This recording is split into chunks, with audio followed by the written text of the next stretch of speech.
நம்ம குடும்பத்துல இருக்கவங்களுக்கும் நமக்கும் பிரச்சனை வந்துட்டே இருக்கா? நமக்கு ரொம்ப பிடிச்சவங்க, நம்ம அன்புக்குரியவங்க நம்மள ஹர்ட் பண்றாங்களா? அப்போ இந்த துவாவை நம்ம ஓதணும்.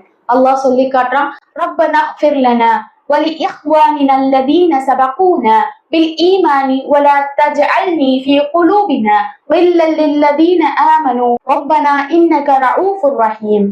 இதுல என்ன கேட்கிறோம்? ரொப்பனா, எங்களுடைய ரட்சகனே, எங்களுக்கும் ஈமான் கொள்வதில் எங்களை முந்திக் கொண்ட எங்களுடைய சகோதரர்கள் யார்? அவங்க என்னுடைய குடும்பம், என்னுடைய தாயர்கள், என்னுடைய அன்புக்குரியவங்க, அவங்களுக்கும் நீ மன்னிப்பை வழங்குவாயாக. அவங்களை பற்றி தவறான ஒரு பகைமையே எங்களுடைய உள்ளத்துல ஏற்படுத்தி விடாது அப்படின்னு கேட்கிறோம். நமக்கு ரொம்ப க்ளோஸா இருக்கவங்க நம்மளை ஹர்ட் பண்ணும்போதுதான் இன்னும் ரொம்ப கஷ்டமா இருக்கும். அப்ப இந்த துவாவை நம்ம அல்லாஹ் கிட்ட கேட்டுக்கிட்டே இருக்கும்போது நிச்சயமா அவங்களுக்கும் நமக்கும் உள்ள ஒரு கனெக்ஷனை ஏற்படுத்துவான். ஏன்னா இந்த துவா எந்த சூறால வருது தெரியுமா? அல் ஹஸ்ர். ஹஸ்ர் அப்படின்னா ஒன்று சேர்க்கிறது அப்படின்னு அர்த்தம். அல்லாஹ் உள்ளங்களை ஒன்று சேர்க்கிறான், மனிதர்களை ஒன்று சேர்க்கிறான் இந்த துவாவின் மூலமா. இன்ஷா அல்லாஹ் இந்த துவாவை